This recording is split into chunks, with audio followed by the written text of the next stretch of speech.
A dangerous paranoid schizophrenic used an axe to dismember a woman that he had never met before after becoming obsessed with Satan and demons. Gonna inject a quick trigger warning at this point. This is an incredibly brutal, savage murder. Gruesome, absolutely awful. The victim was a 65-year-old great-grandmother. Her name June Fox Roberts. This occurred in November 2021 in South Wales. I'm gonna go through the 3-page article, and it's going to go into a lot of detail, you could say excessive detail, in regards to the very brutal murder of the victim. So trigger warning, you may not want to watch this video. Luke Dealey, 26 years of age, the murderer, was armed with an axe and a powerful chainsaw when he broke into the home of the caring and motherly June Fox Roberts, 65 years of age. This occurred in the early hours of November 21st, 2021. Luke Dealey was an art student. We're not told which institute he was attending, but we understand that he was sharing a house with other students in Cardiff, so perhaps Cardiff University, perhaps not. But in any case, he brutally attacked and then decapitated the victim, June Fox Roberts. He then proceeded to remove her limbs and placed the limbs in plastic bags. The victim, June Fox Roberts, had 3 children, and her daughter Abigail made the horrifying discovery of June's body, her mother's body,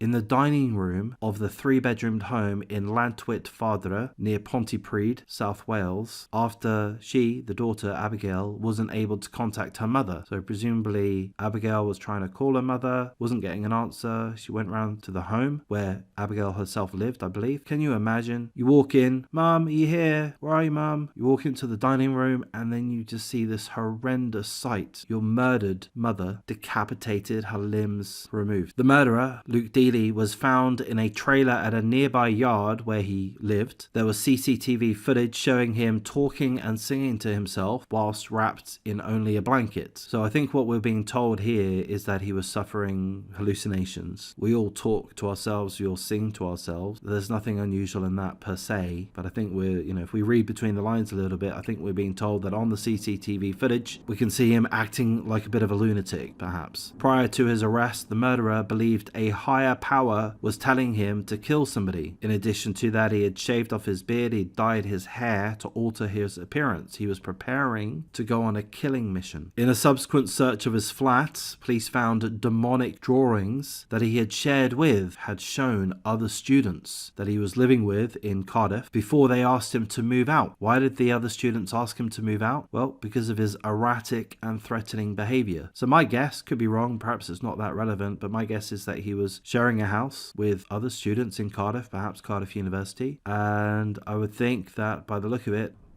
the other students realized that he was a danger to himself and others and requested that he be removed. So he ended up in a trailer relatively close to where the victim lived, I believe, in the Pontypridd, South Wales area. So we're told that Luke Dealey admitted manslaughter on the grounds of diminished responsibility. He's now been detained indefinitely in a psychiatric hospital. So he will not be imprisoned in a jail, in an actual prison. He's going to be housed in a psychiatric hospital. I'm going to comment on that just very quickly, again as a layman, not an expert, but my take on it is that's fine. If the authorities have gone through the appropriate testing, appropriate examinations, which I'm sure they have, and they've determined that this evil scumbag is schizophrenic or otherwise heavily mentally ill and such, cannot safely, reasonably be housed in a prison and would be better positioned in a psychiatric hospital, then I have no qualms with that whatsoever.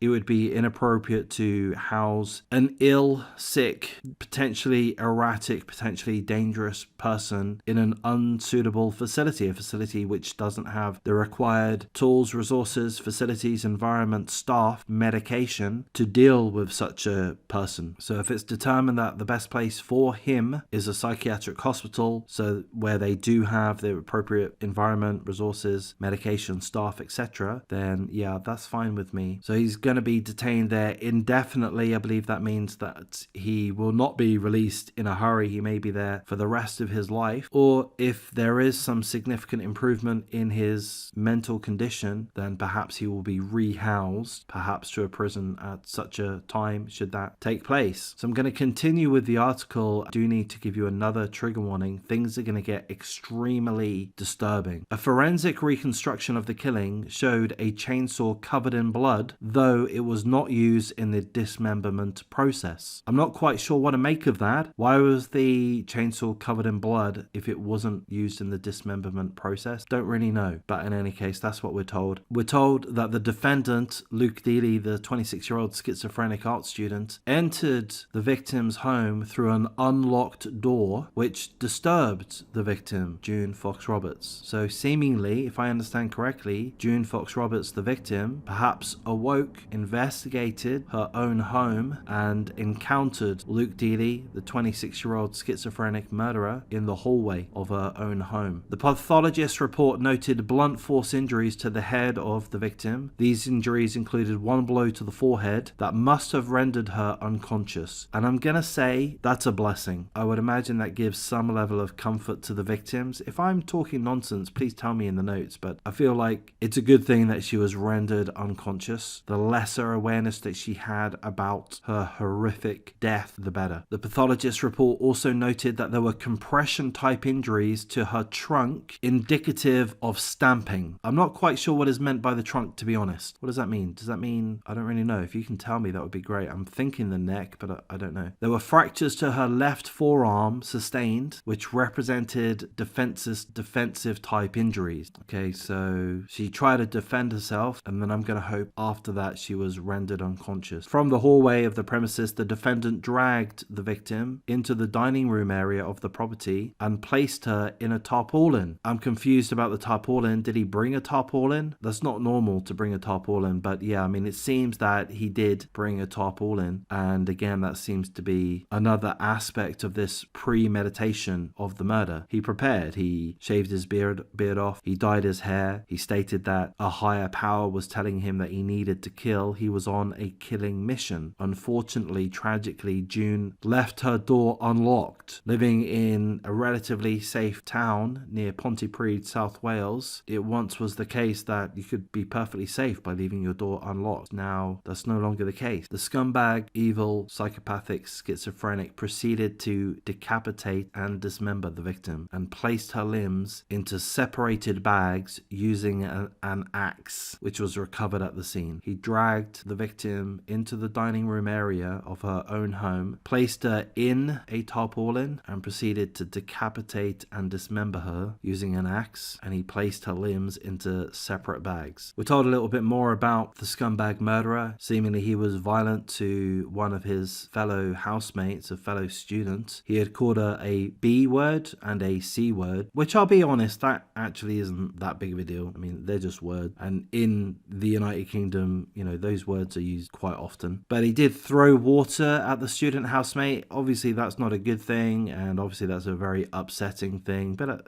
also, it's only water. I mean, it's not that big of a deal. I'm not trying to defend this guy. I'm just saying that these other aspects leading up to the murder in and of themselves, not that serious, but enough for his fellow housemates to request that he be removed. And that is what happened. And then further to that, it was found that there was a number of artwork drawn by the murderer, demonic in nature. And he had seemingly shown that artwork to fellow students, and seemingly that scared the students. So perhaps there was all kinds of odd behavior displayed over the course of time, which was enough to really rattle the other students. Throw on top of that some verbal abuse and some physical abuse, even assault by throwing water. Would that be assault? Arguably. But in any case, we're told that he had been prescribed antipsychotic drugs after his family had become concerned about his behavior in 2019. So he's got a long history of mental illness, and we're also told that he had weaned himself off the antipsychotic drugs, and that's something that we do hear about. You know, I'm no expert at any of this kind of thing, certainly not on the drugs thing, but we do hear about people not enjoying life when they're on their medication for various reasons. I guess there are a whole variety of different drugs, a rainbow of different different psychiatric drugs. And I mean, we know Kanye West springs to mind. I'm a fan of Kanye West, by the way, but that's an example. He's an example of someone that had decided to wean himself off his prescribed medication. And some would argue that that leads to erratic behavior. Others might argue for Kanye, he's able to be creative when he's not on the psychiatric drugs. But in any case, not taking medication is a thing that happens a lot, as far as I understand.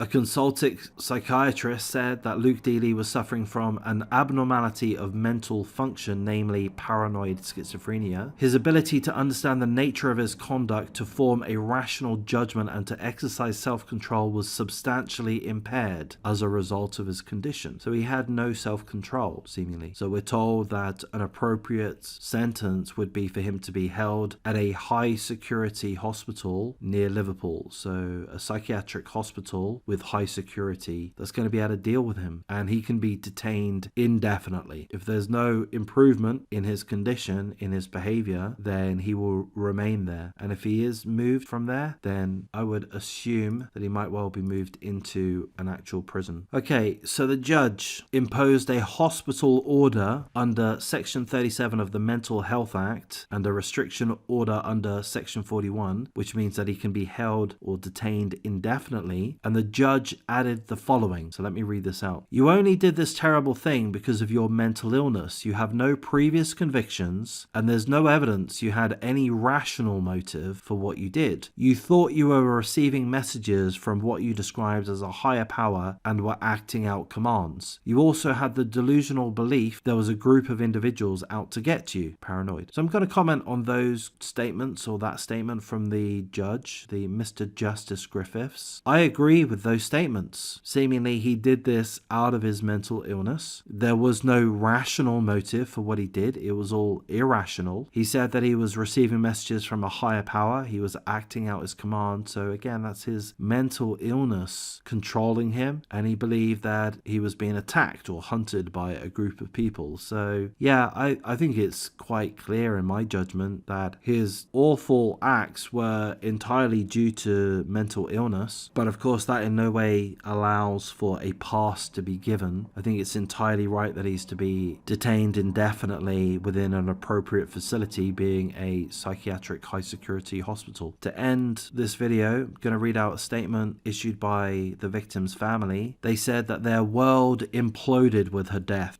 June was a mother, a grandmother, and a great-grandmother, and she loved spending time with her extended family. June was generous. If anyone had a problem, she would do anything in her power to help. And that being the case makes it so much harder to accept that Luke Dealey could be so cruel to her for no reason. I'm wondering if there's any, I'm going to use the word respite. I'm not sure if that's the right word, but any respite, any blessings that can be found in the fact that she wasn't killed for a reason. It was a random attack. Couldn't that be comforting to some level? It wasn't about her. It wasn't personal in any way, shape, or form. It wasn't that the victim, June, had angered or upset the murderer. She hadn't done anything. Her only mistake, she didn't lock the door, which allowed this paranoid schizophrenic on a killing mission, according to him, sent by a higher power. It allowed him to walk in to her home with all of the tools that he had prepared, seemingly a tarpaulin, an axe, and a chainsaw, and an irrational motive to kill and dismember. I don't know, I'm just thinking that maybe there's some level of comfort in knowing that the victim didn't do anything wrong. She didn't provoke anything. There's no justification. I don't know. I'm kind of rambling, I guess. Entered another ramble fest. So I'll put an end to that. Of course, I'm going to wrap up by saying full condolences to all family and friends of the victim, June Fox Roberts, 65 years of age, a great grandmother, a completely innocent party, minding her own business, disturbed by a noise in her home in the early hours of November 21st, 2021. She goes to investigate and she's attacked, murdered, and dismembered, decapitated by a paranoid schizophrenic. Gonna wrap things up. If you appreciate the coverage, please do like, comment, subscribe, share the video as you see fit. Consider joining my memberships. I'd like to get to 2,000 members. That's a huge amount. I've only got 2,000 more to go. I'm just trying to make things a little bit lighthearted at this point. If you are listening at this point, then you're an absolute star. So this is my post-ramble.